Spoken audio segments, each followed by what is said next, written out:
Hey. Look at us, introing and everything. This is My Worst Date. I'm Cassie. I'm Keegan. I'm Christina. I know. hate it. Keegan's giving me all the side eye on this. Hate it? I know. We ain't having an we keep intro. getting told that we have to like Be professional. Yeah. Ooh. Ooh, we're on the charts now. And You should be professional. First of all, never tell me what to do ever again. no me diga que hacer. That's how you say it in Espanol. Don't tell me what to do. That feels like ever. a phrase I should have learned like right away. Of any phrase, I should learn that in every language. Exactly. That's all I need to Don't know. tell me what to do. Don't tell me what to do. Forme le bouche, shut your mouth in French. So I got that one. There we go. I learned that one shut, early. Shut your mouth. Shut Shut your mouth when you're talking to me. You shut your mouth when you're talking to me. Well, that's very welcoming. So. Yes, to all of our new listeners, hi, welcome. Hi. Hi, hey there. Hello. Yes. Bienvenue. So I've been, of course, on a Twitter rampage as per usual because I fucking live for Twitter. One of the things that was like trending this week is this guy Jesse McLaren posted, "What piece of pop culture has ruined your first name?" And of course, he's like Jesse's girl for him, and I'm like, that's hilarious. I don't know that I have one because I don't think Cassie has ever been in a pop culture thing. It does rhyme with Lassie though, so that was fun as a child. I have nothing. The as ones Christina. that were my favorite were the ones that were ruined by Key and Peele, like Jake Quellen and like Aaron. Aaron. Yeah, That's not ruined though. I Balake. kind of I feel like that's been enhanced. improved. Yeah, improved. If I was Aaron and I got to be Aaron, It's way better, honestly. There are enough errands. We've had enough. Yeah. As someone who could never find their name on a keychain, yeah. this is not an issue for me Yeah. at all. but I did. But Keegan, wasn't there besides Keegan, Michael Key, No. like no one else? Not really. I mean, there's Andrew Keegan who did start a cult, so there's that. But other than that, I mean, there's not a lot of Keegans. Yeah, And they're mostly dudes, sure. so it's kind of like it's not an issue. Yeah. It's a non-issue. I did like the Harry Potter was like, Oh, I know. He's like, I see your first name and I raise you both of my names. Yeah. Can you wow. imagine if you were born, like literally, like you were born in like 1990 and you were named Harry Potter and they were like, yeah, it's a totally normal Yeah. British name. And then all of a sudden, oh God. those books are written and you're like, fuck. Yeah. It's like people named Alexis now. Oh, or Alexa. God. Alexa. Yeah. Yeah, Siri. it's terrible. Oof. Or I went to school with an ISIS. Ooh. That was a that's bummer tough. for her come 2003. Yeah, that's tough. Yeah. That's no good. Trying to think of another one. Anyone named Karen. Oh, these sure. days. I know. There was somebody on Or- there that was yeah. like Karen. She's like, just imagine. Or Chad, Oh, honestly. yeah. And we B-Rad. look, we have contributed to the Chad issue. The Chad. The Chad issue. The hanging Chad. The Chad Exactly. debacle. Oh, man. Well, Christina, did you ever have people call you X-Tina after Oh, like Christina totally. Aguilera? Yeah. All Yeah. the time. Shit, I think I've called you that. Yeah. Yeah. I've been ex Tina, ex Ina, which is more correct because if you're doing it after like Xmas, you're just Xing out the. But yeah, that's about it. That never bothered me too much though. Yeah, I can't think of any pop culture things though with Christina. With Right. Christine. Yeah, We've I think survived. we're all marked safe. Yeah. We can all mark ourselves safe from the pop culture name debacle. Yeah. Guys, did you guys hear that the Super Bowl halftime show has been announced, and it is J-Lo and Shakira. Wow. I yes. am super excited. That is going to be one hot and spicy halftime show. Did I watch a 14-minute long video of how Jennifer Lopez learned how to pole dance? Yes, I did. Yes, I did too. Holy shit. Dude. First of all, she's 50. Fire. 50. And she is the most fire body I've ever seen on anyone ever. Yeah. Ever. Well, you know what she attributes that to? She Not doesn't drinking. drink. God, she doesn't drink. Damn. I know. Oh, you don't drink. Yeah, I know. But when this episode comes out, you and I will be smack dab in the middle of Sober October. So I am expecting by the end of October that we have J-Lo You look bodies. like J-Lo. One month. If my And skin exactly- hasn't fixed itself, Yes. if Immediately. my body hasn't tightened itself right up, Yep. I will be very disappointed. You'll be going back to drinking. Here's what I think. This is my opinion. So supposedly we put a man on the moon like in the 60s. Supposedly. Wow. I know. We absolutely did. Hey, I'm Keegan, just being. can you come in here real quick and shut the door, please? Come in here real quick. We need to talk. We need to talk about Christina. So, okay, that was like in the 60s. So, why is it that like dieting takes for fucking ever long? Why do we not have a pill that makes you skinny right now? This is so stupid. We did. They're called They're called uppers. fen-phen. Yeah. And Cocaine. cocaine. I know. Cocaine? Excuse me, do you have any of the cocaine? Oh my gosh. Yeah. I mean, they exist. Just Dude, with, I went on a journey to find poop tea the other yeah. day. Have you guys had that? Oh, yeah. They don't sell it in the Work that well. You can get it on Amazon. also, Yeah, don't they don't do it. Also, literally do it, guys. literally like wrecked my life the last time I for like a week. Yeah. I would be like You never the know. first thing I had to do when I entered any kind of situation was like proximity to the bathroom. Yes. Because You when never it know. comes, it comes. and like. And it's like a fucking machine gun. I'm just picturing it like the way that I get whenever I have to throw up. It's got to be the same thing where you have to be like, you're like sweating and you're like, excuse me, where's your restroom? You have to like really keep it together. Yeah. You're like, pardon me, could you just point me in the direction of your restroom? And the minute you get in there, it's like urgent. So urgent. Oh man. Oh, that's awful. Yes. Okay. We're going to say off top. We here at My Worst Date do not condone taking I fit know. tea. Absolutely Don't do not. that. Don't take like diarrhea tea. And really don't take uppers to lose weight. It's all bad. It's don't really condone bad it. for you. You know, at the same time, lived my you do what 20s you want. that way. Live your life. We're not here to But advise don't you. hurt yourself. Not an advice Don't podcast. don't listen to us. I'm personally speaking for myself. I'm a fucking idiot. So don't take any advice from me. Exactly. Exactly. Make good choices, people. Make good choices. Make good choices. Make good choices.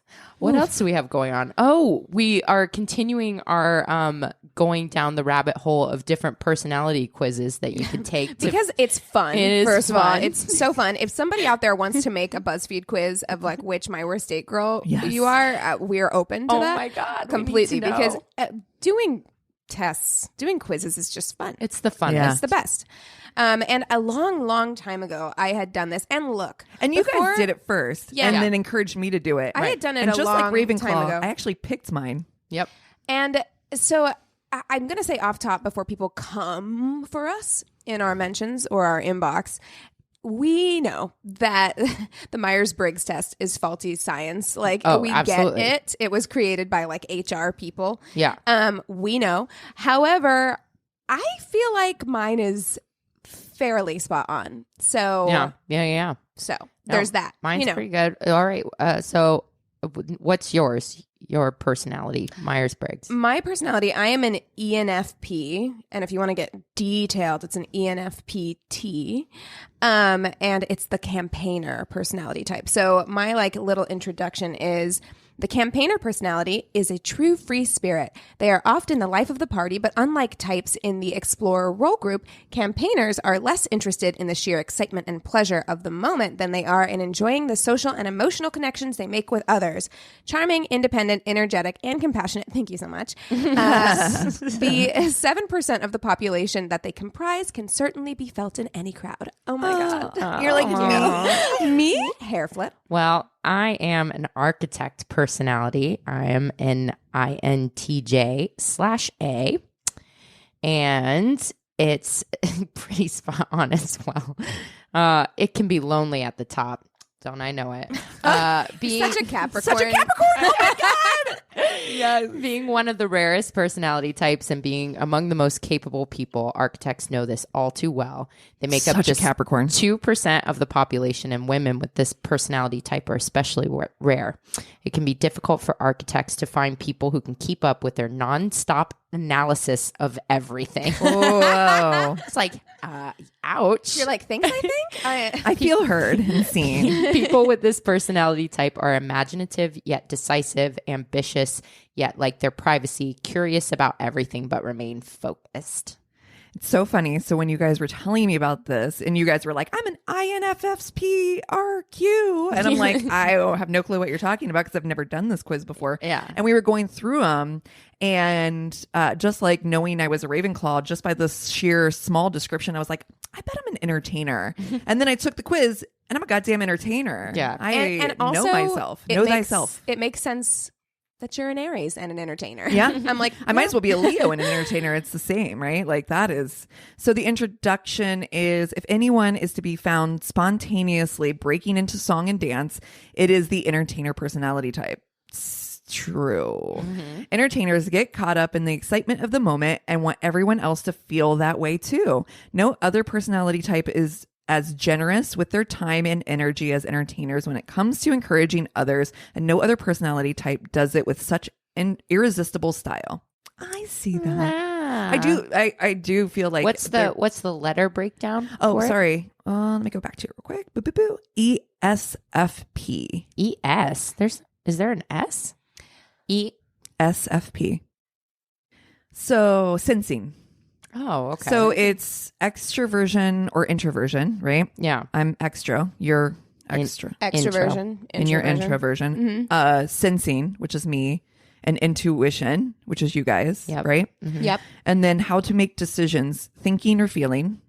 Mine's feeling. For sure. Thinking. And then how you deal with the world, judging or perceiving. Judging. Perceiving. Big fat J. Up here on my high horse. Judging all of you peasants. Judging. So really, I think the only difference between yours and mine, Keegan, is the S and the N. So I'm a sensor and you're an intuitive. Yep. Which is weird. That's not intuitive, but intuition. Yeah. Based. Oh, that's funny. Yeah. So it's funny because when you were reading yours to mine, that was the second one. I was like, I'm either going to be probably an entertainer or a campaigner. Yeah. That's so funny. Yeah. I feel like mine is very spot on for me. I've looked at other, like, if you're an ENFP, you might be like this. And I was like, oh, I feel heard. Yeah. I'm like, I really need to take a look at my personality because not only am I a Capricorn and a Slytherin, now I'm like this. And other notable architects. Yes, I just really need to look at this. We've got Elon Musk. We know how we feel about that. Christopher Nolan. Ooh, Vladimir Putin. Arnold Schwarzenegger. Colin Powell. I mean, come on. Can't catch a break. But you got Michelle Obama. I do. Nice.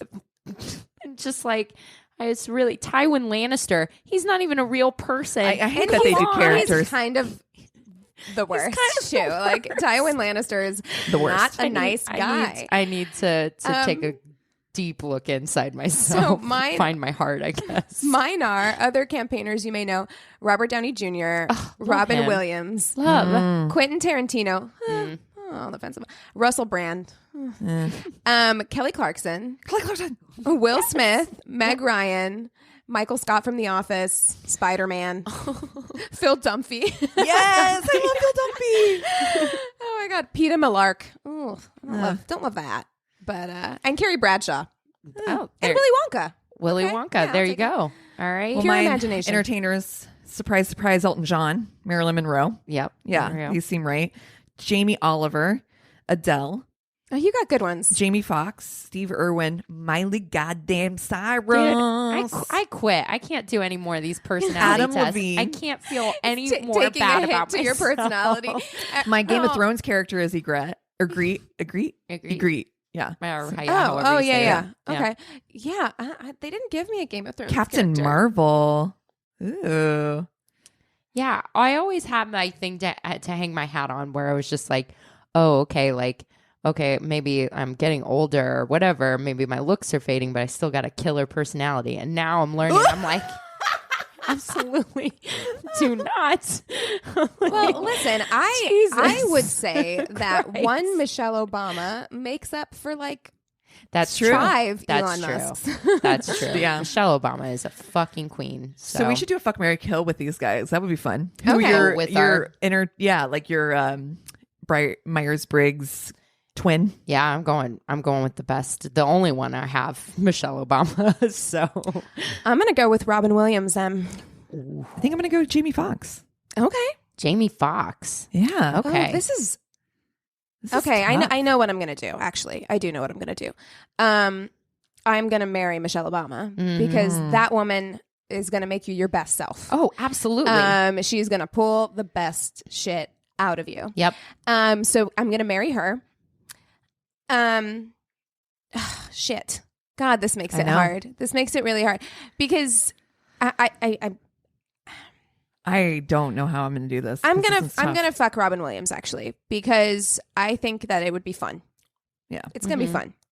We're gonna have a good time. So yeah, I'm gonna do that, and then I'm gonna kill Jamie Foxx. And honestly, nothing against Jamie Foxx, super hot, would fuck him, but I'm actually trying to decide if I want to marry Robin Williams. Yeah, and fuck Michelle Obama. No, I'm going to keep it as is. Oh, mine's going to be the hottest take, I think, in the room. You might ask me to leave my own house. I think I know what you're going to do. I'm going to marry Robin Williams for sure. Well, yeah. We know how much I love Robin Williams. Yeah. Like, oh, God. Just. That's a fun marriage. You're going to have a good time. Love him so much. Yeah. And honestly, I've had a crush on Jamie Foxx. I think he's pretty hot. He's extremely hot. And as much as I love Michelle Obama, I think I'm going to fuck Jamie Foxx. It's okay. I mean, sorry. Rough. I think Christina's it's because, like, I think it's because Keegan? it's our personality types that it feels a little. You know what I mean? Ooh, that I just killed you. Yeah. Like I was like, oh, okay. Wow. All right. Wow. Well, feels totes personal, but okay. Well, that's fine. That's fine. I think she just killed Jamie Foxx. So I'm and sorry. I didn't take that personally. It was Robin Williams and Michelle Obama. Like, what are we doing? What are we doing with our lives? So weird. I too am going to marry Michelle Obama. Is my dream to be part of a power couple that literally would run the world. And I think with our forces combined, honestly, with great power comes great responsibility. Actually scared right now. I bet she's a Slytherin too. That we could wear, and honestly, like we're both tall. I feel like sharing that closet would be like really exciting. Oh yeah, you can wear those like gold boots she had. Oh my God, amazing. I know. And actually, I bet she's a Ravenclaw. So that is a power couple that is scary to me. I'm a feared of it. And then honest, I think I'm going to have sex with Robin Williams too. He's so great. He just is. He seems like somebody that is a really fun thing to do. Was when you're like in bed with somebody that doesn't so take hairy. themselves so seriously, and you can have fun while you're having sex. Well, and I feel like he would great. make you pancakes in the shape of animals in the morning. Like, you know what I mean? And he'd like bring them to you. Yes. Like, I feel like I love it. I love it. Yeah, because people like that tend to be like really genuinely giving too. Because he's like somebody I feel like would squeeze fresh orange juice in the morning. Oh yeah. Yes. Yeah. He's gonna wake up before you. He's gonna get out of bed softly so that he doesn't wake you up, and then he's gonna bring you breakfast. He's gonna make sure all the pets are in bed with you. I love it. This is a hot take, but Jamie Foxx always makes me think of the type of guy that when they're done having sex with you, takes the condom off and just like drops it on the ground. What? Instead of like getting up and doing that in the bathroom. Wow. You know? And I don't see this. I don't know why. There's just something in there. There's like two types of guys. I know. The guy will either get up, get up out of bed, go to the bathroom, and like deal with the condom there, or they'll literally just take it off and drop it on the ground. Oh, I don't like that. I don't like that either. Who the fuck does that? There's been a couple. Oh, yeah. I need to get fuck out of here. Yeah. God damn. Like, this isn't a dorm room. And then I'm like thinking that next time, I'm like, I need to get my Swiffer out. Like, come on. I hate Don't that. do that. Yeah. There is something. Jamie Foxx is super hot, but there is something about like if you have been that hot and that famous for that long. Are you a vampire? Like, well, also true because he looks exactly the same. Amazing. Exactly. He's a time traveler for but sure. It's kind of like what we were talking about with J-Lo, where I'm just like, at some point, if Also you've been true. that like hot and famous for that long, I feel like we got a Leonardo DiCaprio situation going on. I feel like you're not going to be as attentive, or if you are during, I feel like you're going to be like meh afterwards. Yeah. You're going to be Which like, is fine. It's just a fuck. Yeah. I'm not marrying him. That's true. That's true. Yeah.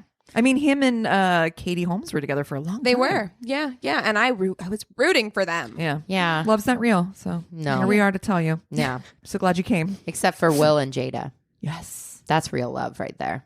And John Legend and Chrissy Teigen. Yes. If something ever happens to that, I'm burning this whole place down. We got to burn the planet down. Please don't. Please don't do that. This is my house. So. Now that's such an INFP thing. Oh, man. INFJ thing to say. Oh my gosh. Well, yeah, you definitely. It's 16 personalities. So if you want to continue on this Soup's fun personality, well, yeah, now that we're going. We think it's fun. I expect everyone to do this. Who's starting the thread this time? Exactly. Who's starting the thread on our Facebook group. Also, what other quizzes should we take? Please, tell us. Recommend. Yeah, give us more quizzes to take. We should do that for like a Patreon thing, like BuzzFeed quizzes. Oh, that'd be funny. That would be fun. Oh, speaking of Patreon. Oh, yeah. Speaking of Patreon, we have a new patron. Oh, man. Yeah. He's actually our good friend. Our good friend Brian Ging became our patron this last week. And bless your heart. Yeah, we're so in the nice touched. Way. So touched and like moved. It's so sweet of him. So we had a lot of friends just really in our corner this week. We put it out there.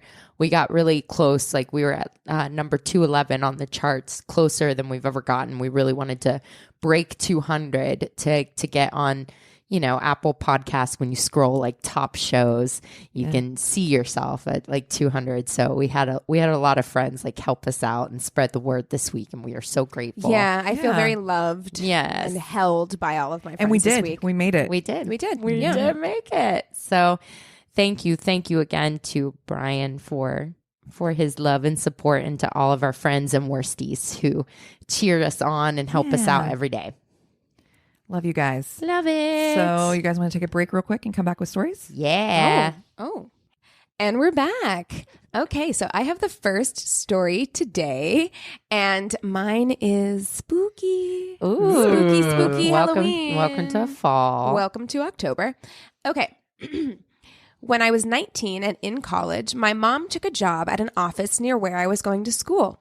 I'd visit her occasionally during lunch breaks or between classes. I got to know her coworkers fairly well, most of them other middle-aged mom types who showered me with baked goods and attention. Not a bad gig if you're a broke college kid living off ramen. Perfect. One of the women, let's call her Pam, was extremely... Pam. She seems so sweet. I know exactly who you're talking about. She was extremely chatty with me, almost to an uncomfortable degree, and kept insisting that I go on a date with her niece. Oh, no. I wasn't super fond of the idea of being set up, and this lady was a bit much, in all caps, and I feared what any relatives of hers might be like. So I would politely decline each time. But after the 7th or 8th time she asked, I finally gave in. How bad could it be? Oh, no. Oh, God. Oh, no. Never asked that question. Never asked that question. She gives her niece my number and we chat a bit through text. She seemed cool enough. This was back in 2008 and we were both into the same emo prog rock that was popular at that time. Perfect. So we bonded over Coheed and Cambria. Oh, Oh, God. my God. If this turns out to be fucking Pam, I'm going to... Oh, no. Oh, my God. Is this a crazy in love? I'm like, oh my God, it's a catfish. Once I got her name, let's call her Kay, I even found her MySpace page and thought she was actually really pretty, a bit crazy-eyed, and seemed to have a lot of pictures of her cat, but nothing too concerning. Oh, no. I love everything about how 2008 this story is. Flags. Everything. Flags. You're like, Yeah. yeah, we put a white flag and a red flag in the wash together, and this is what happened. So we set up a date for later that weekend. We meet up at a popular indie coffee house just outside of campus, and she looks great. She's wearing all black, long dark hair, and big green eyes. Seems right. Yeah. Is this me? She got there before me and is already sitting with 2 drinks in front of her. I had mentioned to her that when we were talking that I didn't love coffee and preferred tea, so she had taken the liberty of ordering me a red tea. Aw. Seems sweet. Yeah. We start chatting and things begin normal enough. I ask her what her interests are outside of CNC, and she tells me that she's a witch. Now, I'm thinking, Okay, she's Wiccan. No big deal.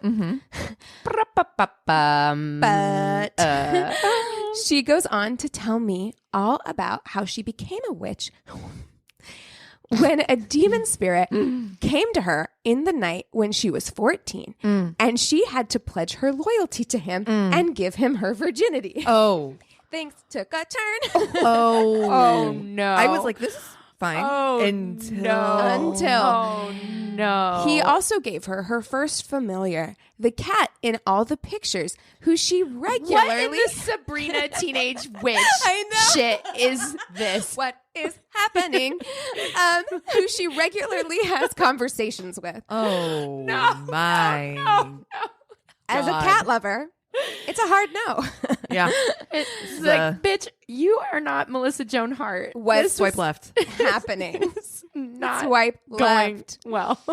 Oh, no. He says, okay. At this point, I'm staring wide-eyed into my tea and wishing I could fall through the floor. Then it gets worse. Oh, no. How? She tells me that she cast a spell on her ex-boyfriend so that he would love her forever. Oh. She even went on to tell me what the spell was. Guys, wait for it. Oh, no. Oh, no. Are we getting a love spell right now? No. She put her menstrual blood in his drink, and when he drank it, he was hers forever. Oh. And cue the spit take. And Keep the drinking. red tea. God Keep in damn. mind, this woman had been left alone with my red tea for who knows how long. Now I'm staring at her, mouth fully agape, while she goes on to say she didn't end up loving him in the end, but insisted that he was still in love with her because of the spell she had cast. Oh, no. Oh, no. Oh, no. Oh, no. Oh, no. So That happens much. in Midsummer too. Oh, You're no. like, oh, I hate Oh. it. So glad I didn't watch that movie. I pushed my tea aside and the rest of the date was a blur. I think I said all of 2 words after that. Somehow I got out of there and promptly sent a text saying I didn't think we were a good fit. I remember her not taking it very well and Shocking. thinking that she 100% put some kind of curse on me. No. Not able to face Pam back in Mom's office, I told Mom to start meeting me out for lunches from then on. Yes. Anywho, hope you enjoyed this. Pam, Wow. why do you not know your niece is a fucking witch? First of Hey, all, look, being Pam is a Wiccan, witch. being Wiccan is fine. Being a witch is fine. Doing that shit, not fine. Not Yeah, fine. that ain't fine. Yeah, Yeah. that's what I was thinking. I was just like, oh, okay, like whatever, whatever she's a floats your witch, boat. whatevs. Yeah. But that shit took a turn. Like, and also, you're gonna pull that shit out on a first date. I had demon sex on a first date. That's what you want to pull out. All right, As the overshare of all overshares. Oh, my God. don't like Okay. that. That mine is also from a guy. Mine is too. This is going to be a real man. Yeah. Hear it for the boys. Let's hear it for the boys. Let's hear it for my man. Oh, God damn it. That fucking song's going to be in my In head your head all forever. Oh my god, day. That is an earworm. Wow. it's gonna weasel its way in there. Shit. Okay. He says, met this girl online and started talking, arranged the date. It was around Halloween. Perfect. Hey. What? So all of her pictures had her in costumes and wigs at what I'm assuming were Halloween parties. Oh, no. I was excited to get to see what she really looked like. Oh, no. Oh my God. Day of the date, she happened to be picking up her new car and asked if she could pick me up. Weird, but no biggie. So she picks me up and says, mind if we grab coffee and drive around for an hour so I can get used to my car? Weird again. Used But- to it? Okay. Whatever. What's new car? I also kind of just want to sit in my new car. Yeah. Yeah. It's fine. It smells like new car. And different cars are different when you're learning. Like when That's you true. get in them, you're Yeah. like, oh, this drives differently. So now we're driving around for a good 2 hours and conversation is wearing Okay, thin. that's too much. All right, it's too much. You get it. You get Yeah. how this car drives now. 2 hours. Yeah, exactly. Are we still in the state? I knew she had worked that day. We hadn't really talked about it yet, if you can believe it. And I said something like, so how's work been lately for you? And she said, it's slow this time of year. Sometimes I want to pull my hair out. Like a fucking idiot. I decided to respond with, well, don't do that. Nothing attractive about a bald chick. Oh, no. Oh, no. Oh, no. No. Oh, no.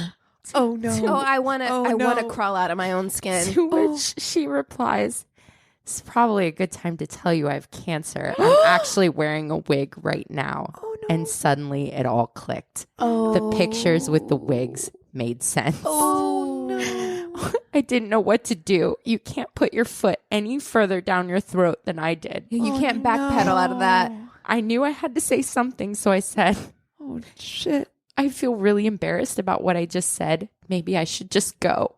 Keeping in mind I'm in her car and have nowhere to go. Just roll out. To which, Honestly. she pulled the car over and had me get out. Yes. Literally 30 minutes from my house.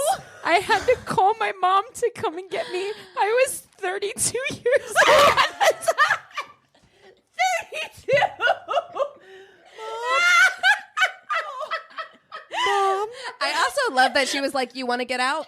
Have at it. Be my guest. Get the fuck out of my car. I'm not even mad about this at all. Like, good for you, girl. What a shame receipt, though. Like, Oh. I just God. said something like dumb and thoughtless, but oh my God. Oh, man. Oh, man. And then the end of it, calling his mom and he's fucking 32. Oh my Lord. Jesus Christ. You're legitimately crying. I am crying. It's Okay. so awkward. It's so Well, funny to me. Be prepared to keep crying in laughter because the fucking story that I got, first I'm of all, so excited. First of all, this is a person that Christina and I actually know. It's an ex-roommate of mine, Yes. actually. So this story, I can't tell if I snort laughed because I know this person, but it is, I think it's fucking hilarious. Okay. So a little backstory prior to my worst date. My worst ever first date. Totally my fault, by the way. So this is a shame receipt. Oh my God. Well, let's hear it for the boys. Honestly. One of my best friends growing up was named Mike. We first met each other when I changed schools in the 5th grade. We spent a lot of time together playing sports and video games, and there was a pretty sizable group of us that got into all kinds of shenanigans together. Shenanigans. Yes. Hey, what's up place you guys used to go to? Shenanigans. He was always trying to set me up with girls with varying degrees of success. As we grew up, his efforts continued. When I was 19, there was a girl named Heidi that I was absolutely adored. She was intelligent, strong-willed, and gorgeous. She was part of our group that hung out regularly. She was the best friend of a wife of his friend from work. Like 3 degrees Yeah, of I just separation, did but all the- party. did the yeah, math. uh-huh.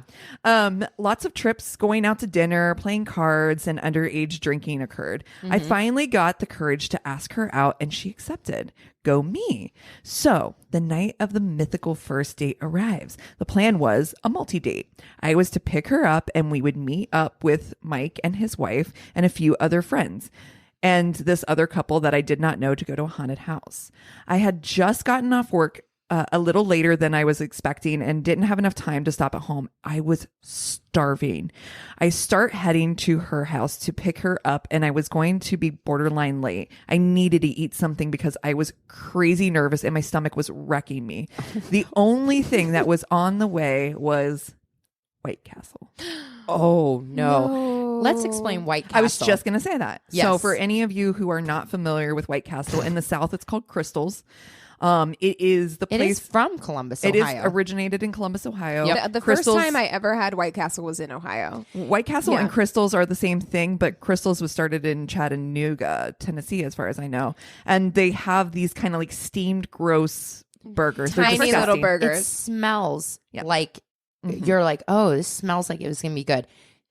There are 2 things in this world that I hate. Number 1 is bananas. Number 2 is wet bread. Yeah, you do Oh, not it's like the a wettest soggy bread. It is the wettest bread. It is a slimy wet bread slider sandwich. It's disgusting. Well, I feel so like gross. people became familiar with White Castle because of Harold and Kumar. Goes oh, to White that's Castle. right. Yes. I And forgot. that is what that is for. Like White Castle Yes. is for you Stoners. got really stoned. you got Or drunk. too high. and you want to eat a million tiny sandwiches. Yes. Like that is what it is. They're 100. teeny tiny. Yeah. Oh, okay. Oh my God. And I've never gotten sick before, but I think I told you guys the story about how when I was younger, I never ate fast food. And then one time my mom was like on the way home from work, she's like, you know what? Do you want some fast food? And I was like, White Castle, puked everywhere. White Castle I'm sure. shouldn't be your introduction to fast food. No, you it know, shouldn't. I like trash food. Like, I love garbage food. Like, I'm fine with like fast food, garbage food. Don't mind it. So I don't think I hate White Castle as much as you guys do, but I am also very aware that as far as fast food goes, White Castle is very likely to make you shit your pants. My dad used to get White Castles for a cat growing up. What? Yeah, we had a cat that poor loved cat. White Did your Castles. cat have diabetes? No shit. No, our king, all the shit, actually. Yeah. No, that cat lived to be like 20-something. Jesus. Yeah. God. Oh, well, there's the key. Secret to I'm life. immediately going to start buying White Castle for my cats. Immortality. Oh my God. All right. So I rolled up to White Castle and got 6 cheeseburgers. That's too many. No, they're tiny. I know, but No, that still, makes right sense. before a For date. a guy, a 19-year-old guy, this seems right. Yeah. Yeah. I Makes this crushed seem them light. super fast because I had to pick her up in like 15 minutes. Everything so about I this. pick her up, and the first thing she does when she gets in the car is kiss me. I'm super happy about this, and my anxiety And you is smell like through White the Castle. roof. Onions. You smell like onions. But first, best first date? Wrong. We need to drive about 40 minutes to a haunted house. About 20 minutes in, my stomach starts gurgling. Remember those White Castles? Yep, that is a problem. The combination of that plus my anxiety causes the most stinky, nervous farts you could ever possibly imagine. no. I can already tell that she is aware that I'm having issues. This causes even more anxiety, which produces even more nervous poots. I'm furious. I am. Talk about, like, for me, you guys know how I feel about this. Like, talk You about, hate it. for me, like, having to open the door and just roll out like Ralph Wiggum style. Like, just roll. I'm like, goodbye. I don't want to be in this hot, humid car with you right now. No, you're like cracking the window, you're rolling it down. Do you mind if I smoke in here? I don't smoke. Yeah, Do you have any cigarettes? Lights. It's like, Car explodes from all the gas built up. we get about 5 minutes away from the rendezvous point with the rest of the gang when my brain says, you are going to puke in 10 seconds.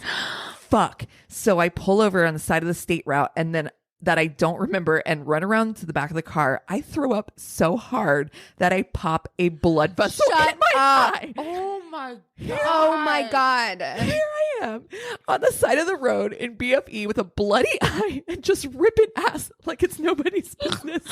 Heidi literally does not say a poor single girl. word Oh my God. in my direction the rest of the night. We go to the haunted house. We head back to Mike's place 40 minutes away. We play cards all night and she does not even acknowledge my existence. No. Every time I end up eating White Castle, usually because I'm drunk, I have to relive this horror of a first date. You're You should welcome. never Oh have eaten my at White Castle God. ever again. That should have been Oh. like that was like, you know what? Maybe I'll go to Taco Bell instead. Like, Oh you know what my I mean? Like, God. oh Just my like God. not farting your ass off in the car, is that enough? And then I- you puke and you burst a blood vessel. Oh my I'm god. just feeling so bad for that girl. Like, I feel so bad for her. I feel bad for him. I feel bad for everybody. in that. Everybody. Yeah. That sucks. The thing I remember the most about him, about living with him, it's a vivid memory. He had a very specific ashtray when we lived together. It was like one of these like Art Deco, like standing ashtrays. Do you know what I'm talking about? Like it had its own stand. Yeah. And so it's only like this wide at the top. But this Like a small pancake. This motherfucker could Jenga the most amount of cigarette butts Oh my and God. ash Oh on no. this thing. I mean, it gives me anxiety to think about. Honestly, everything about that sounds like the most like early 20s I was just gonna roommate say. situation because it Totally. was like you always own one really obscure piece of furniture where you're Yeah, like, it's like the barrel table. yeah, you're like someone went to a thrift store and saw this and was like must have it. Yes. And then also you're not like mature enough to empty the ashtray out. Like Yep. consistently enough. I had roommates who smoked and it was terrible. Like they smoked inside all the time. Ugh. Ash on every surface of our house. It was the worst. Yeah. Wow. Oh, Yeah. Whew. we've all lived in these conditions. We- That's I the mean, problem. yeah, Early that's- 20s, man. That's your early 20s. That's your early 20s. Everyone's got to go through it. It's a rite of passage. Yep. Okay. Yep. Okay, so I was inspired by both of you. So I was inspired by Cassie to do one that wasn't a murder. Okay. And I was inspired by Christina to give you guys a history lesson. So Yay. that's what we are going to do today. Like history. Cool. And I'm going to preface all of that by saying,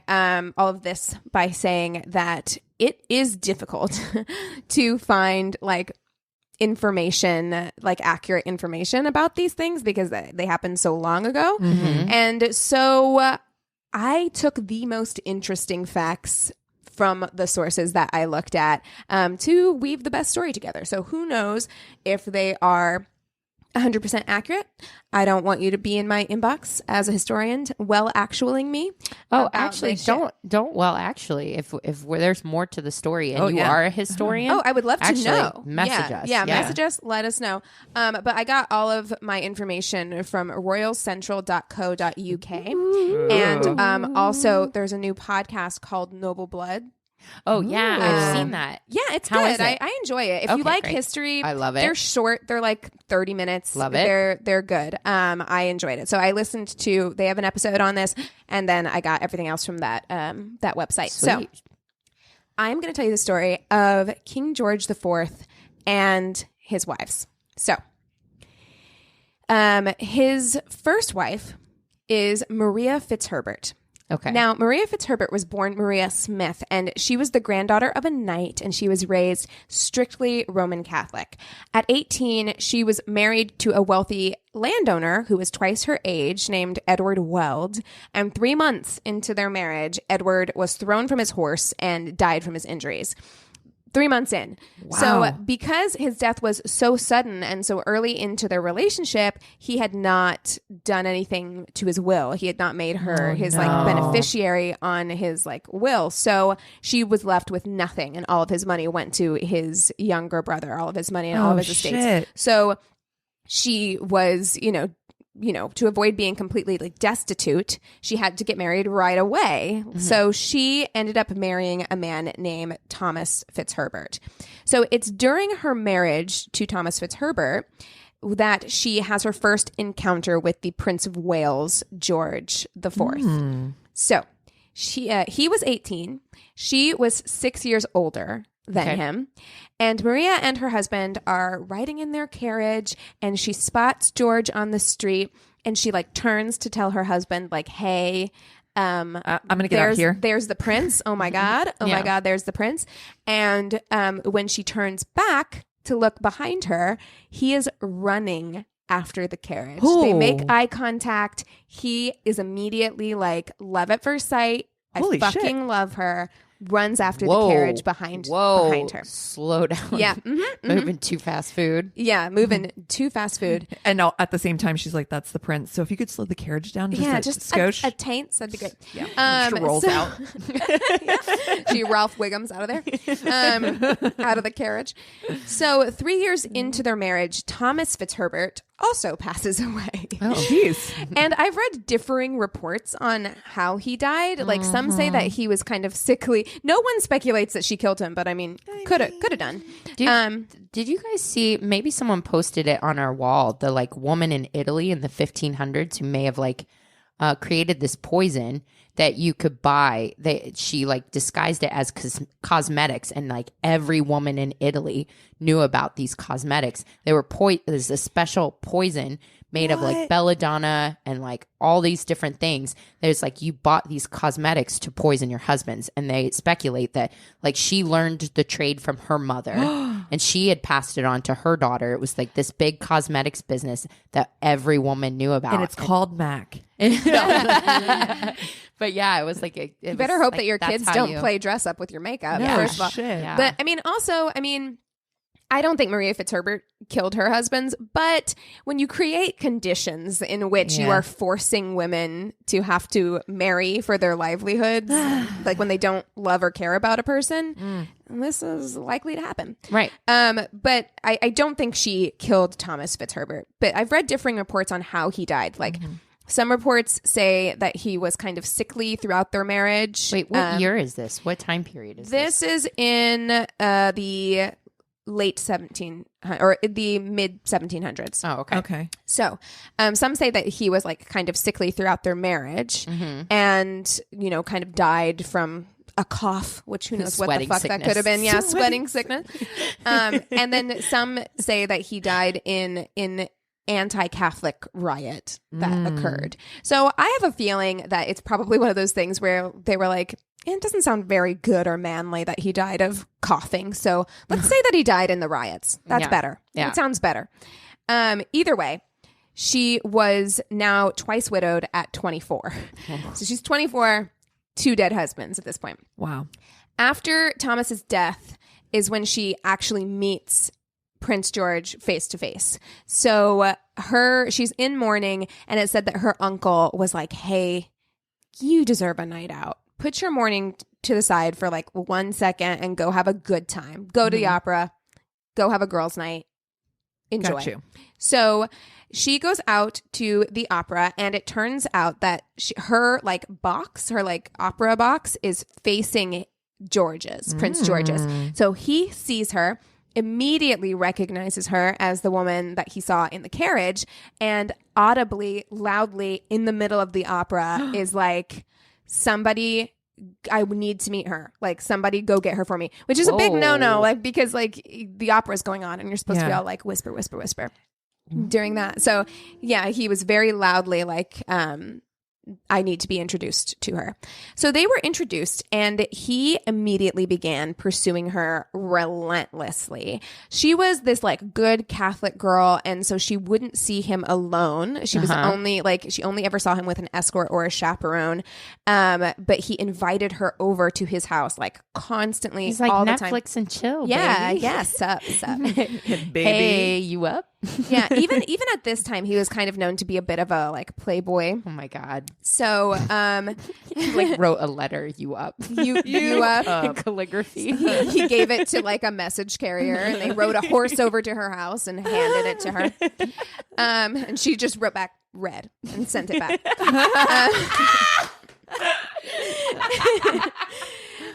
Eventually, he did ask her to marry him, but she flatly declined.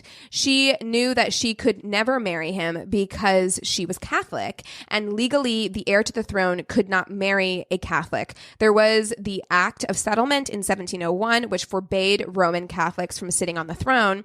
And so George would have had to have given up his line in succession if they were to get married. And he obviously wasn't willing to do that. And then there was also the Royal Marriage Act of 1772, which required all members of the royal family to ask the sovereign's permission before marrying. So this was, the late 1700s. Yeah. Wait, what is his name? Which one is this? George IV. George the Fourth? Mm-hmm. Of England? Mm-hmm. Yeah. The son of George III, who was the king of England during the Revolutionary War. Yeah. Yeah. So there was this act that required that all members of the royal family have to ask the sovereign's permission to be married. And they knew for sure, Maria Fitzherbert was pretty. She was pretty. And so they knew for sure that the king is he passed this law. Like, he is absolutely never going to allow his son to marry a Catholic. So, nevertheless, George was obsessed. He ended up taking one of his daggers. This is where it gets wild. He took one of his daggers and stabbed himself in his side. And when the surgeon was called for and arrived immediately, he was trying to patch the bleeding out. He ended up like patching it up. But the entire time he's like, stop. Go get Maria Fitzherbert. Someone fetch her and tell her that I've stabbed myself. And if she doesn't come, I will pull off my bandages and let myself bleed out and die. Okay. Drama. I know. Such a drama king. A drama prince, if you will. That's not okay. Like, it's so not okay. So you know what it reminds me of on a grander scale is that scene in The Notebook where he's like hanging from the Ferris wheel, and he's like, "Say you'll go out with me, or I'll kill myself." Essentially, like, I'll let go and die. And it's like, that's manipulative and not cool. Yeah.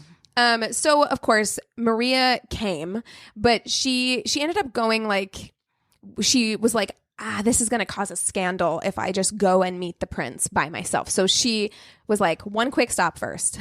We have to go pick up my girlfriend. And that girlfriend was like, what's going on? Child, let me get my tea hair. Exactly. Yeah. I'll be right out. Let me go get my tea hair. Let's go. I am ready for the gossip, right? These people were bored AF. Like anything like this would be like amazing. Yes. So she acted as a chaperone for their meeting. And when Maria arrived, he demanded, which is never how you want to be proposed to, he demanded that she agree to marry him, or he would rip off his bandages and bleed to death. When she refused, he started ripping off his bandages and pulling out the dressing from his wound. And so she was like, okay, fine. I will fucking marry you. Just stop doing that. So I hate it. It's terrible. So she agreed to marry him, but she knew that, like, in Noble Blood, they kind of say that, like, her and her girlfriend, like, got back in the carriage and they were like, that wasn't binding, right? Like he forced me into a proposal. Like, right. And her friend was like, child, you don't have to do anything you don't want to do. Yeah. She a good friend. Don't let him push you around. So she knew that she couldn't actually marry him. And so she fled to France and she did not leave. Ghosted. Yeah, she ghosted. She deuced out of there. She did not leave. This planned for a long time. I can't get out of this vacation. I can't get out of it. Oh. She left no forwarding address. She was like, goodbye. And whenever he couldn't find her, he was so distraught that even without knowing where she was, he sent envoys all over the continent looking for her. He sent so many couriers from England to France, and so often that the French government became suspicious and began arresting couriers on suspicion of espionage. Sure. Wow. Because they were like, why is the prince sending so many people into this country? Like, what's happening? And they're like, have you seen Maria? Yeah, they're like, I'm sorry, let me pull up her oil painting real quick. Look how pretty she is. So Prince George wrote countless letters and he sent tons of gifts, like all over to people who might know her throughout France and Belgium, insisting that he was in love with her and that the two would be married, whether it was legal or not. I don't care what my dad says. We're going to get married. And he said that his love for her was so true that he would deny any marriages that his father, the king, set him up with. He's like, I'm going to say no to anybody because I love you so much. His face looks like the person who's like, I'm doing what I want. Marry. He totally does. This little weasel. Look at how little his head is. It's the smallest head ever. It's the smallest head I've ever seen. Ever. My God.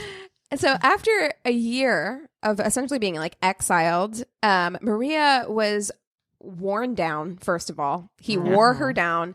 And then on top of that, she was getting like all kinds of proposals from like a real sleazy French guy where she was at. And she was like, ugh, I don't like this. So I'm tired. I want to go back to my friends and family. I want to go back to London and, fuck it. So she ends up going back to London and agreeing to marry the prince under the condition that it be done in secret and through the church. She's like, I need to be married in the eyes of God, even if I can't be married like legally. So the two were married in Maria's home. They couldn't find a priest to marry them because to do so without consent of the king would be considered treason. So George found a clergyman in Fleet Street prison and paid off his debts under the condition that he agreed to perform the ceremony. And it was like £500 or something like that. He's like, I'll pay your debts. I'll get you out of prison. But you have to agree to marry us. And then GTFO out of the country because dad's going to be so pissed. My dad is going to be so mad. Oh my God. So mad. So for years after their marriage, they lived in harmony together, but in separate houses in Brighton overlooking the ocean. Their marriage was something of an open secret. They threw extremely exclusive, intimate parties with selective guest lists because it just made it more like, ooh, fun. Like if you got invited to one of of those parties. You were like, oh, you guys, I don't know if you saw. Guess I what I'm doing this weekend? But I got a special invite. I was on the guest list. So George IV was very well known for his vices. It's kind of like the number one thing he was known for. And his wee tiny head. His wee little bitty head. Baby head. But during their marriage, he drank, he gambled, he ate to excess, gaining weight, and eventually accumulating a debt amounting over 600,000 pounds. Which At in the today's time, money. which in today's money is 65 million Holy shit. shit. That's pounds, yo. 60 pounds on pounds. Yeah. Yeah. Wowzers. 65 million pounds. Oh. And it was more, obviously, it was more than he could ever hope to pay off. Even being like the prince and having that kind of like exorbitant allowance and stuff like that. He just couldn't. Yeah. He's not Bill Gates. He's not going to have that kind of money. Got that kind of money. He's a trust fund kid. So after 10 years of marriage to Maria, he ended up in the humiliating position of having to ask his father and Parliament to help pay his debts off. And they agreed to pay them off. They were just waiting for this moment. They were like, They agreed to pay his debts off, but only if he agreed to leave Maria Fitzherbert and take a Protestant wife of their choosing. Ooh. And They were waiting. They were waiting. They were like, TikTok, bitch. yeah, enjoy your time. Have fun. And so he really had very little choice but to agree. I mean, other than, I guess if we are under the assumption that love conquers all, the two of them could have like... Sorry. What? Yeah. The two of them could have like gone and lived poor. Yeah. And he could have given up his line of succession to the throne, but he's like, no, I love you, but I love my money more. Yep. So they chose a wife for him, and they chose his first cousin, Caroline of Brunswick. Oh, jeez. Ooh, I don't like Does she also have a tiny head? You know what? I don't know. I gotta We look can that find up. out. Caroline I'm gonna of look Brunswick. right meow. And sips tea currently. King George. There he is. Hold on, sorry. No worries. All right, Caroline of Brunswick. I gotta see this. Oh. Not cute. Oh. Well, Oh. Prince George didn't think she was cute either. Oh. So there's that. Oh. She looks like she has rosacea. They tried. I can tell in this picture that the oil painter was like they were like, you need to work your magic. You need to Facetune this oil painting. But her eyes are so close together. Maybe that was hot. Maybe this is incest. Yeah. Maybe it's incest. Yeah, maybe it's Maybelline. Yeah. Maybe it's incest. Even as a child. Oof. Oh, that's wrong. Maybe it's incest. Oh, I can't wait to see what their daughter looks like. Oh, Charlotte? Ugh. Yeah. Okay. So, Maria. Oh, come on. She's not that bad. Oh. She's no Maria Fitzherbert. She's all neck there. All neck. I think long necks were supposed to be sexy. That's a thick neck. It is a thick And a weird head. What is wrong with her head? Guys, maybe we should be blaming the oil paint. Okay, so Maria learned that her relationship... I love how everything in this story, it's like so old-timey, but could totally be applied to today. And the way that people still don't communicate in any real way. Absolutely. And are motivated by taking care of themselves and not anyone else. Yeah. Yeah. Wow. God, I feel that was personal for you. Felt very Felt very pointed. So Maria learned that her relationship, she'd been in a marriage with this man for 10 years. They'd been married for 10 years, a decade. And she found out that her relationship with George was over through a letter written to her by Parliament. Parliament wrote her a letter and was like, your relationship with George is done. You guys are not together. The government, you got a government issued breakup letter. Like fucked up. It's like has seals. It's very official. There's a ribbon on it. The government even began a campaign giving impassioned speeches. Whoa. Yeah, they were going hard, stating that the, quote, rumors that George had ever been married to a Catholic was nothing more than gossip and salacious lies, and it all but disappeared from the official record. They were like, this is hashtag fake news. Yeah, hashtag fake news. Man. Wow. Yeah, and they pretty much wiped it from like the official record. Like all records that they were like legally married were gone. So yeah. So Maria once again found herself without a husband. Like here she is, probably 34 now, and she's like, God damn. They're slippery, those husbands. Yeah. George met his next wife, Caroline, on their wedding day and was less than impressed with her appearance. Keep in mind that at this point, that picture you showed me, yes, his head is tiny, but he still looked young and fairly like fit or thin or whatever. Did he at this point was a mess. Like he was known for eating to excess. So he was bloated. He was big. He was not attractive at this point. And when he meets her, the first thing he says is, I am not well. Pray get me a glass of brandy. Their wedding day, he sees his bride for the first time and he's like... He had 6 White Castles right before she walked in. He turned... And he was like, ooh, I am not feeling good. He just turned to his like manservant and was like, I'm not feeling well. Like, that's not good. No. So she was said to have confided in... It was mutual though. Like, because she was said to have confided in a friend that he was, and this is her words... very fat and nothing as handsome as his portrait. Oh, you tender don't look like fail. your picture. You don't look like your picture. Oh no. So he's like, let me pull up this oil painting I have of you. Yeah. hold up real quick. Let me unroll it. So he spent their wedding drunk as fuck and ended up passing out in front of the fire. He woke up hungover. She pushed him a little closer. Yeah, he's like, maybe he'll catch fire. He woke up hungover the next day to consummate their marriage for the first and only time. They fucked once. And that interaction resulted in their child, their only child, Princess Charlotte. Girl, if that wasn't me as a royal, I would have been like, can we get this done one time? That one time. And if you'll need me, I'll be in the gardens.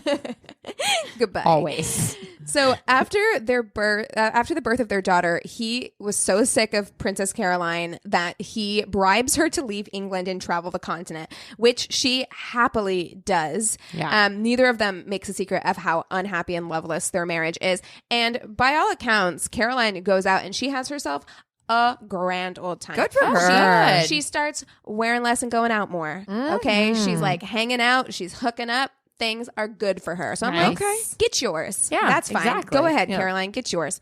So days after Caroline leaves, George creates a new will, leaving all his property to, quote, my Maria Fitzherbert, my wife, the wife of my heart and soul. Though she cannot avail herself publicly of that name, she is in the eyes of heaven.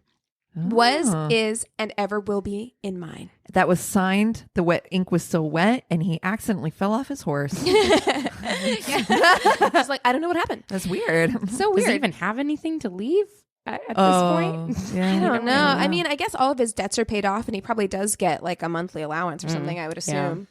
At this point, though, Maria, she's skeptical. She's like, I'll believe it when I see it. You had your daddy break up with me. Yeah. I don't like it. So her husband was married to somebody else, and George at the time had already become really famous for having a lot of mistresses. So she's seeing all this shit in the news. She's like, I don't like it. So she consults with the Pope, who tells her that in the eyes of God and the Catholic Church, they're still married, and so they needed to reconcile. She needed to go reconcile with her husband. So she does, and she says that what follows with George were the happiest times of both of their lives. So it turns out that they did actually appear to love each other. However, it was during this time that George III, and that is, the king who was the King of England during the Revolutionary War, was beginning to slip into madness, or like they called him like Mad King George at that time. Nowadays, in Noble Blood, they were saying how nowadays he probably would have been diagnosed with a nervous system disease called porphyria, but he ended up blind and deaf and only speaking in like gibberish and suffering from dementia. You sure this isn't syphilis? No, could be.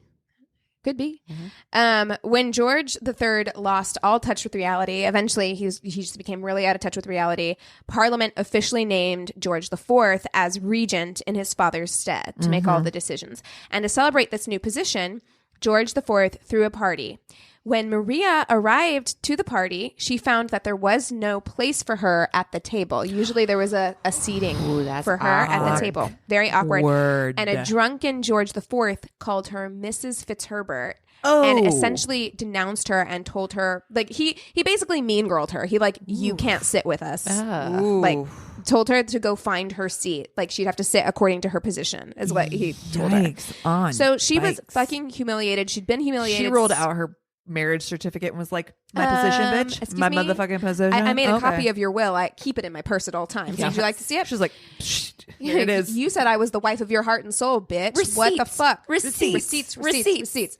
But she'd been humiliated. Like, he had humiliated her so many times at this point, like during their relationship. And she was like, that's fucking it. I picture her having kind of like an Angela Bassett waiting to exhale moment where she just lights it on fire and walks away. She's like, goodbye. So she left the party and went to her own home, and she never returned to the home of Prince George. After King George III died, George IV took the throne, and when he spoke of either of his wives, Maria or Caroline, it was always with malice and hatred. He was real salty. I think he got mad that Maria Fitzherbert's like finally left, and he never fucking liked Caroline to begin with. Right. So he just talked mad shit on his wife, and he was drunk all the time. Like, he was fucked up constantly. So, you know, you don't really guard your tongue well during those periods.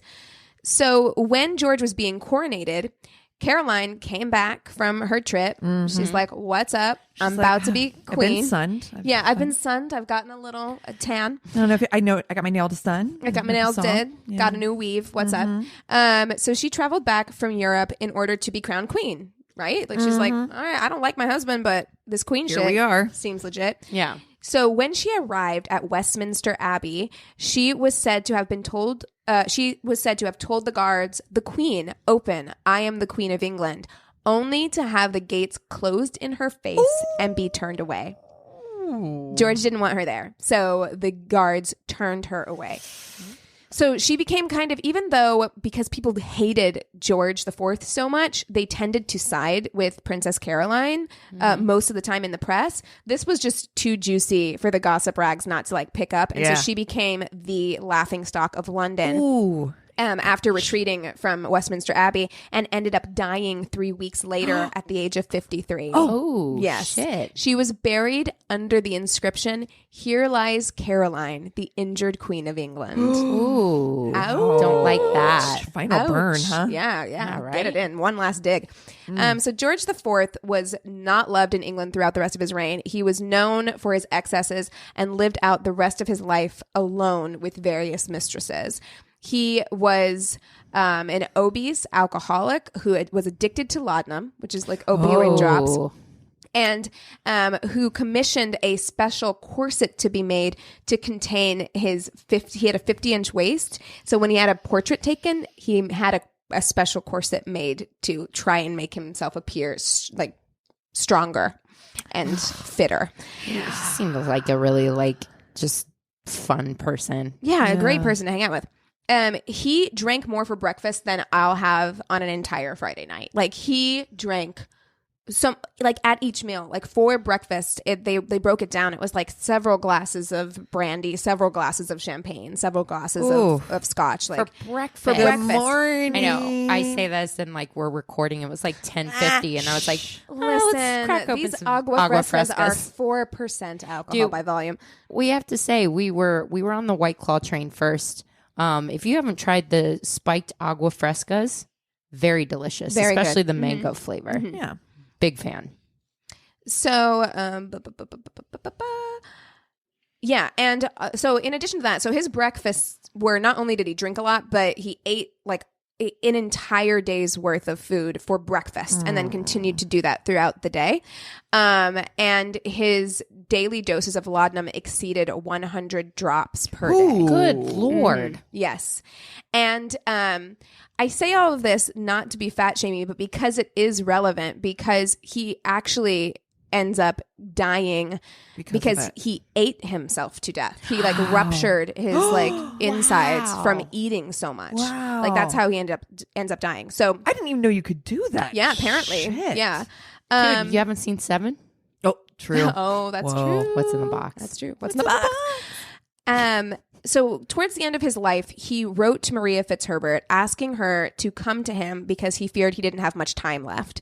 Maria wrote him a letter hoping for his swift recovery. She's like, get well soon, but I'm not going. Like, Wow. which Good can you for her. blame her? And also I think at this point look how they started their relationship. I think at this point he had been threatening like, I'm going to die. You have to come to me. These kind of weird, dramatic things for her to come to him. Overtures, So she waited for a response from him, but was like kind of insulted that he never responded to her. But he didn't respond because at this point he was so ill that he couldn't. And he kept her final letter under his pillow as he died. So, but you could have fixed this years ago. Yeah. You kind of fucked this up Too yourself. little, too late. Yep. He was incredibly unpopular. The obituary in the Times read, "There never was an individual less regretted by his fellow creatures than this deceased king. What eye has wept for him? What heart has heaved one throb of unmercenary sorrow? If he ever had a friend, a devoted friend of any rank of life, we protest that the name of him or her never reached us." Ooh. Wow. So they were like, oh, fuck this guy. Worst obituary ever. Yeah, nobody liked him. Wow. However, King George IV had one request upon his burial, and that was that he be buried with a miniature portrait of Maria Fitzherbert. So when they were young, they had, which was a very common practice at the time, they had exchanged mini portraits like in like locket size. Yeah. And like he had hers and she had his. So he requested, even though he'd been married to Caroline of Brunswick, he requested that he be buried with her miniature portrait. So he was. And when Maria was informed of this, she was said to have wept. So she was probably the only person Apparently. who cried for King George IV. Well, And yeah, she should cry for him that he wasn't a better person. right, I'm sure she That wanted is- him to be. Clearly, yeah. there was something about him that she loved, Right. Because she kept his miniature portrait with her for the rest of her life. So there was love there, but he Sure. was an incredibly flawed, probably very childish. Yeah. Person. Sounds very immature and childish Yeah, is what this yeah, is all boiling yeah. down to. Yeah. Well, and like at this same time period is when like Marie Antoinette and like all the shit was going down in France. And like, I don't know, it's like this really weird time period between like old timey and modern times or whatever, where it just feels like such a transition. So sometimes history stories of especially royalty during this time, you're like, they seem so behind the time and out of touch with what's happening in the real world. And it's so, this was also like a very, very decadent time, Right. You know, like this is when people were living to excess, you know, especially like if you had money, you were just like living to excess. And what really has changed? I mean, if anyone has visited Rich Kids of Instagram lately, don't do it. But it's like, Matt, I know it exists now. oh, it's terrible. Oh, it's awful. But it's the same kind of thing where it's just like, if you are bored and you have lots of money and no responsibility, like you're gonna be making bad decisions. Well, because why not? I mean, yeah, probably, but I would hope that some of those people out there actually have strength of character to realize that privilege that they've been given and could do something. I mean, look at like Greta and what she's out there doing. And it's like, you know, you do have a choice, and some of us get dealt a certain hand, and some people get advantages to life. So if you are one of those like rich kids, like if you have the strength of character to know that you've been given a great opportunity to do something good, I feel like that shows such strength of character. Because, Yeah, because you don't have to. Yeah. I just think sometimes, especially with like royals at this time, and the same thing with like Marie Antoinette, I don't think that she was like, they have a good episode on Marie Antoinette in Noble Blood. Oh, I want to listen to that. Oh, yeah. I don't think that she was like a bad person. I think like whenever you are not connected with when you just are surrounded by other people who are also super rich and also living to excess, you don't have like any kind of perspective about like what it's like to be a normal person. And so it comes across as though you're lacking empathy when really you're just lacking perspective. You know what I mean? You just don't have like anything to compare it to. Yeah. So great story. I never heard it before. No. Oof. Yeah. Thanks. Hey. Good one. Yeah. History lessons. There's for Crazy in Love, there's so many royals we can go down that. Oh God, yeah. Royals Yeah. are nuts. And they had so many fucking affairs. Yeah. You know? So Yeah. many affairs, so many mistresses. Whew. I know. I think it's on my list to do like Camilla. Oh, that's a good one. Yeah, there's lots of twists and turns. I was actually thinking Edward and Wallace. Ooh, that's a good one. Yeah. But yeah, you got the whole Nazi thing too. Thanks, but no thanks. Yeah. So what are we watching this week? What's going on? Oh man, I've had a book reading week, so I've been reading multiple trash novels. The one I'm reading right now has lots of errors, like as far as like grammatical errors. That is, it takes me kind of in and out of it. The story is good enough that I'm like, and I'm not here for the grammar, and I'm not here for the, said it before. I'm not here for the It doesn't need to be like a literary masterpiece. Right. Yeah. So it's a somewhat enjoyable. I'm only just now started it. Okay. I finished the other one I was talking about last week. So. Yeah, I'm not really watching anything new right now. I don't know. I don't even find myself.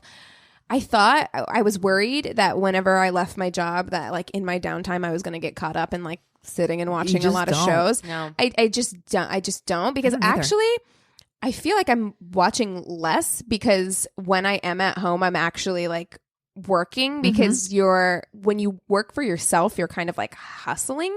Right. Because you're like, oh, where am I going to get my next job from or my next like gig or whatever? So you are spending a lot of time like doing other things to try and like advance yourself. So yeah, I haven't really been watching a lot. I did start Dancing with the Stars. Karamo's on it. Oh, I might like start Survivor. Survivor started, so I'm probably gonna definitely watch that. Yeah, so I've been watching Dancing with the Stars. It's not for me. It's fine. I love Dancing with the Stars. Usually, I went to a taping. I like Dancing with the Stars, but this season is Spicy. Oh, I see what did there. Well done. See what you and yes. I haven't really been watching anything either. I did end up putting on something. I got home like tipsy after hanging out with my parents last night, and I put on like something on YouTube. It was called like the Devil You Know. It was like a Vice special about this dude named Pazuza. He named himself Pazuza and like maybe killed somebody and buried them in his backyard, and this whole fucking town like knew about it, and he like had this weird cult of like goth kids. Everything about this sounds amazing. Yeah. Wow. Yeah. I only watched the first episode, and even kind of tipsy, I was like, this shit's wild. WHILD. Did you say wild? Wild. So yeah, I bookmarked it. I'll send you guys the link to check it out, because when you see this guy, first of all, he looks like a goddamn nightmare. Oh God. He has crazy white guy dreadlocks. You know how I feel about crazy that. tattoos. He calls himself Pazuza. But you know what? Yeah, crazy facial tattoos, white guy dreadlocks. This sounds like a gang of teenagers would be like, "You are my god." Exactly. Yeah, I see that. Exactly. Yeah. Yeah, it's pretty wild so far. So I'll let you guys know how it is and go from there. So yeah, if you've got stories, we want them. Short or long. Yes. Go and write them into us at myworstdatepodcast@gmail.com or go to our website, myworstdatepodcast.com. We're constantly taking stories. We love the stories that you guys send, and they're so funny. So, can I put a request for spooky stories? I want spooky stories. So if you have them, I'd love to tell them. And then also, let's get a jump on holiday stories. Like I took my date home, or they took me home. The meet the parents, we love those. I would love a meet the parents story. Love those stories. They're so awkward. All of the cringe. I want them. So. Yes, and you can also join our Facebook group on there and like hop onto Patreon. We got lots of fun stuff.